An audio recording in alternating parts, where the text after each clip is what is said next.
Hey guys, JH from Kievsky Diaspora. Once again, over Labor Day weekend, several of us went up to Heritage Hills State Park up in Green Bay, Wisconsin. Got to meet some really neat people. One of the crews we got to see is actually a crew from here in Indiana. These guys do Lasalle's expeditions, headed up by a guy named Tom Wojcinski. So, had a chance to catch up with them, do an interview, so we interviewed.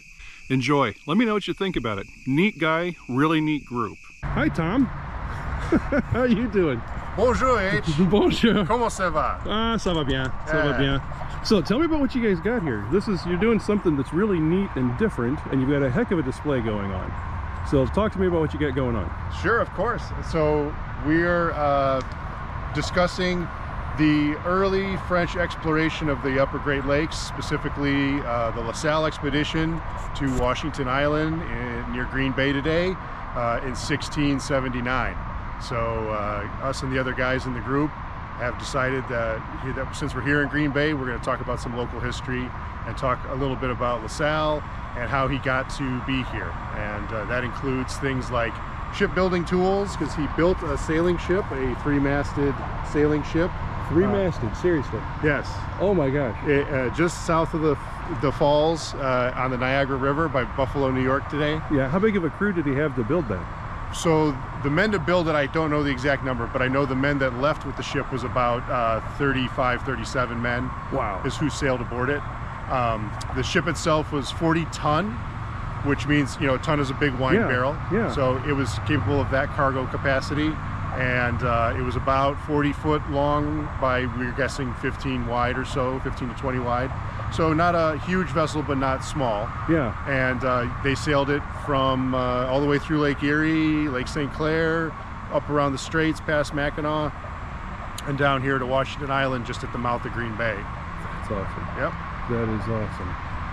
So yeah, the display, we have early weapons, matchlocks, and early flintlocks from the second half of the 17th century. Mm-hmm.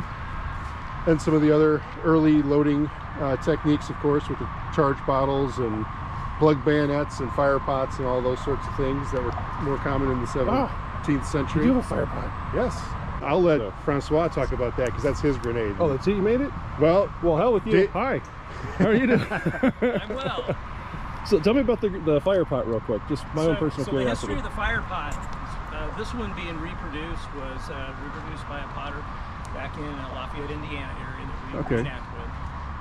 And he got that from the LaBelle collection that is in the State of Texas History Museum in Austin, Texas. Okay. LaBelle is a LaSalle ship, is a logistics ship in the middle 1680s.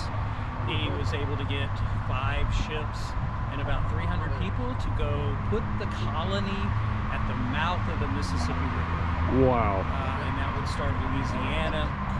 However, he missed it and ended up in New Spain, specifically Medagora Bay, Galveston.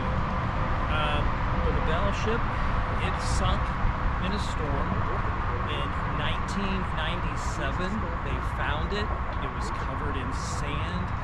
They recovered out of there not only fire pots by the hundreds, but they found plates and drumsticks and beads and sword ends, and they found parts of muskets and matchlocks.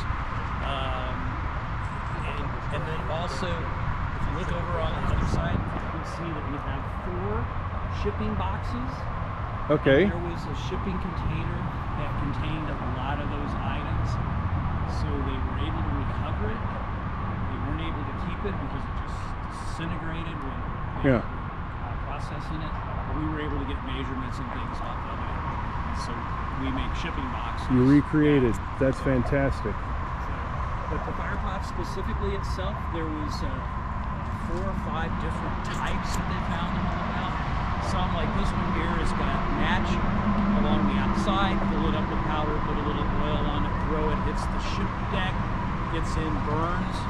But then they also have one that has a single match on top, throw it, boom. Yeah.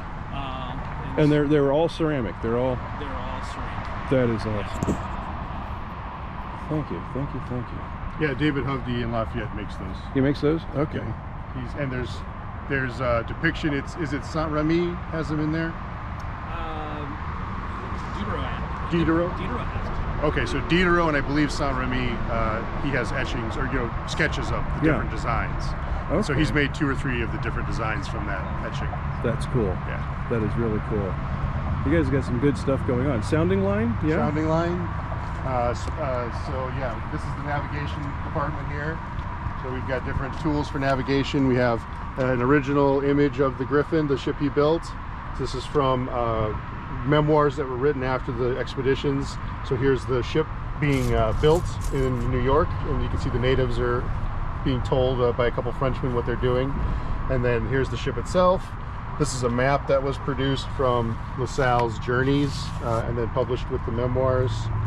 And then these are some reproductions of ship sailing tools. So you've got your sounding line for depth, and you've got your line for speed.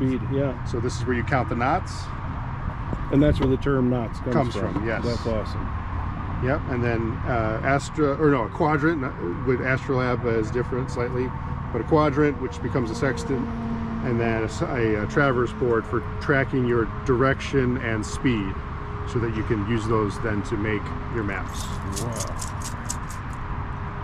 You guys did a bunch. This is outstanding. This is outstanding. And then trade goods that they would have been trading at Washington Island with Potawatomi and Mascoutin peoples. And in exchange, of course, for furs. And the story goes that Lasalle filled the ship, so that 40-ton capacity was filled, and he had to send it back to get more supplies. So the ship departs in early October of 1679, and with 5 men aboard, and it's the last time it's ever seen by anyone. And that was the backup supplies that they were bringing when it went down. So they were taking the furs to Montreal. Oh, they were going back to get backup more supplies and meet him down by Chicago. Oh man! And so he goes to Chicago with the rest of the men, so 32 men or so, and they go to the Chicago area, actually Benton Harbor, and they build Fort St. Joseph there in Benton Harbor. Right. And they wait for a month, and the ship never shows up. And then, of course, Lasalle, being the guy he is very impatient, and so he just says, "Screw it, we're going to keep going." And so then they just keep going without any backup. Wow, that's impressive. Are those Jacobs? Is that Jacobs, one of his harpoon heads? Those are Nick Barber. Barbers? Okay. And yeah, those are all Nick's, right? Chuck, the spears? Yeah, those are all Nick's. Awesome. Yep. Awesome. I've got one of the muskrat spears. I've used it from Jim. I've used it repeatedly. Yeah. And I'm looking forward to figure out what to use the harpoon on. I have one of Jim's harpoons, yes. I too have not used it on anything yet, but it is impressive. That's cool. Anything else you want to say that we can plug, bald-faced plug for the group or something? Well, I would just say that if people are interested in the history of Lasalle and the latter part of the 17th century in the Great Lakes, that we'd be happy to talk to them about it or come to your event and present what we have, our limited knowledge. So. That's awesome. Do you guys have a Facebook page, website, anything like that? How can people get a hold of you? Yeah, so Le Garrison du Pays Zeno on Facebook is a public site, and I'm on there, and that's probably the best way to get in touch with me. Awesome, awesome. Thank you very much, Tom. I hope you enjoyed that interview with that really neat crew. Tom's a great guy. His crew's some really neat people. So again, like, share, and subscribe so you can follow us on our ongoing little adventures.